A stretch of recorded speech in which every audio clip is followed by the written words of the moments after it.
ఉన్నాను సత్యబాబు గారు, నేనున్నాను అని చెప్పారు దేవుడు. కరెక్ట్, అవన్నీ చేసుకోండి. కానీ సమస్యలు పోతున్నాయా? పరిష్కారం అవుతుందా? గ్యారంటీ లేదు. ఆయుష్ గ్యారంటీ ఉందా? ఎప్పుడైనా పోవచ్చు. అంటే ఏంటి? ఆరోగ్యంగా ఉన్నా అనారోగ్యంగా ఉన్నా, శిశువు అయినా పెద్ద వయసు అయినా చెప్పకుండా వచ్చి వెళ్ళిపోతాం, గుప్పెడు బూడిద అయిపోతాం. మరి మానవ జన్మ ఉండగానే మానవ జన్మను సార్థకం చేసుకోవాలా? మళ్ళీ జన్మకి తెరతీయాలా? ఇన్స్టాల్ పద్ధతిలో స్థలం కొంటారా? డబ్బు ఉన్నాడు వెంటనే చెల్లిస్తాడా? చెల్లిస్తే అయిపోతుంది. ఇన్స్టాల్మెంట్లో వీడు పోతే గురువుగారు వచ్చి 10 ఏళ్ళు చేయి, ఈ మొత్తం ఇలా చేసుకోమని కరెక్టే. ఈ లోపల గురువుగారు శిష్యుడు నేను మీరు పోయారనుకోండి, మరి వాడి గతి ఏమిటి? కాబట్టి మానవ జన్మ నేను మనిషి అని చెప్పి తెలుసుకోవటానికి కాలంతో సంబంధం ఉందా? ప్రయత్నం చేయాలా? ప్రయత్నంగా మీరు మనిషి అని చెప్పడానికి ప్రయత్నం, నేను మనిషిని అంటానికి ప్రయత్నం కావాలా? మీరు మనిషిని అని తెలియదండి మీకు ఇప్పుడు. అంతే, దాని వరకే మాట్లాడండి. నేను దేహంతో మనిషిని, మానవుణ్ణి, ఎత్తు లావు సన్నంతో ఉన్నాను, తల ముండం కాలు చేతిలో ఉన్నాను, జ్ఞానేంద్రియ కర్మేంద్రియ ప్రాణంతో ఉన్నాను, అస్థిమంత్రం ఉంది, ఆకాశం ఉంది, ఎముకలు ఉన్నాయి, మధ్య ఉంది, నాళ్ళు అన్నీ ఉన్నాయి. ఇవన్నీ ఉండి మనిషి ఏర్పడాలి. అప్పుడు మనిషి అంటే ఏమిటి? ఒక వస్తువు, యంత్రం లాంటిది. మాట్లాడే వాళ్ళు లేకపోతే మనిషి అనేవాళ్ళు లేడుగా. కాబట్టి 2 ఉన్నాయి ఇక్కడ అంటానికి. నేను ఉన్నాను, దేహం ఉన్నది. దేహం ఉండబట్టి నేను ఉందా? నేను ఉండబట్టి దేహం ఉందా?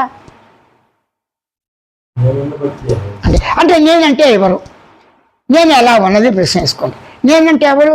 గమనించే లక్షణంతోనూ, గుర్తించే లక్షణంతోనూ, తెలుసుకునే లక్ష్యంతోనూ, అనుకునే భావంతోనూ, అనుభూతిగానే శబ్దంతో నేనున్నాను అన్న నేనుకి 5 లక్షణాలు ఉన్నాయి. ఓకే, అయిపోయిందిగా.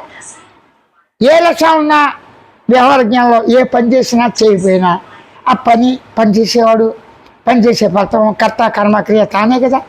జ్ఞానమైన అజ్ఞానం, దాని యొక్క లాభం నష్టం సుఖం దుఃఖం మనమే అనుభవిస్తాం కదా. ఇక్కడ ఎవరు సుఖతో కాడ ఎవరు? వాడే.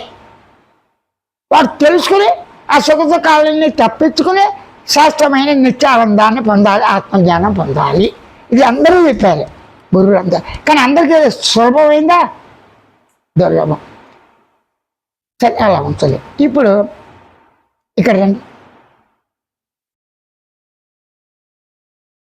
కళ్ళు మూసుకుని ఉంటారా? కళ్ళు తెరుచుకుంటారా? న్యాచురల్గా కళ్ళు మూసుకుని తెరుస్తారా? ఇప్పుడు కళ్ళు తెరిచి ఉండండి గంట అంటా ఉండగలరా? కళ్ళు మూసుకుని ఉంటారా? కాబట్టి న్యాచురల్ అవుతుంది. కానీ బోధ చెప్పేటప్పుడు బోధ వినటానికి మీకు సూక్ష్మం చేస్తా. కళ్ళు తెరచగానే హాల్ని గమనించండి.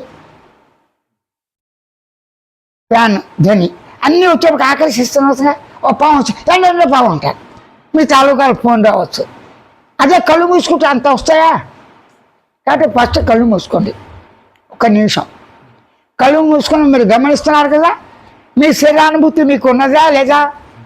శరీరానుభూతి బట్టి తలనొప్పి వస్తే ఇక్కడ గోక్కుంటారు, దురద వస్తే గోక్కుంటారు. ఎవరో ప్రసాదం పెడితే నోట్లో వేసుకుని తింటూ అనుకుంటూ కూడా మీరు కళ్ళు మూసుకోవచ్చుగా. కళ్ళు తెరిచినప్పుడు కూడా అనుకుంటూ కూడా అన్ని పనులు చేయొచ్చుగా. అన్ని పనులు చేయటానికి మీరు గమనించే లక్షణానికి సంబంధం ఉందా? గమనించేవాడు ఉన్నాడు, సాక్షివాడు. తెలివి, అత్యంతమైన తెలివి, శుద్ధమైంది. జ్ఞాపక శక్తి ఉంది, ఎరుక. ఈ 3 లక్షణాలతో శబ్దానుభూతి ఉంది, నిశ్శబ్దానుభూతి ఉంది, నేనున్నాను అనుభూతి ఉంది. ఈ అనుభూతి సహజంగా ఉందా, కొత్తగా వచ్చిందా? కళ్ళు మూసుకోండి. ప్రయత్నం వల్ల వచ్చిందా, న్యాచురల్గా ఉందా? అది ఇప్పుడు చెప్తున్నా. న్యాచురల్గా ఉన్నదే నేను ఉన్నాను. నేను అది ఎలా ఉంది? సత్తు చిత్తు ఆనందము నిత్యము పరిపూర్ణ లక్షణాలతో స్వేచ్ఛతో స్వతహాగా ఉన్నది. ఇది అనుభవ వాక్యం.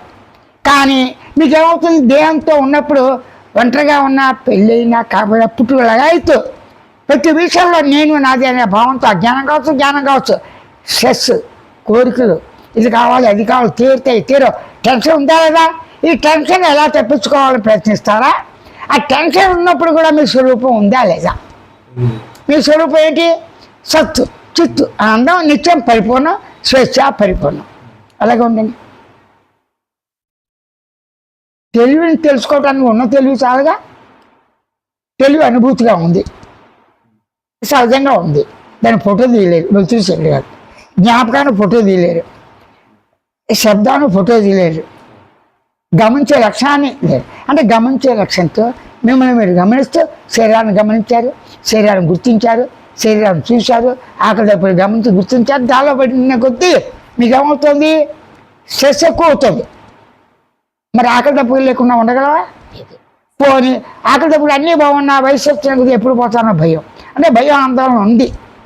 ఎందుకు అంటే దాన్ని తప్పించుకోవడానికి ప్రయత్నించడానికి కామక్రోధ చెప్పారు. అన్నీ కరెక్ట్గా చేసుకోండి, నేను కాదంట, నేను అలా చెప్పను. అలాగే ఉండండి.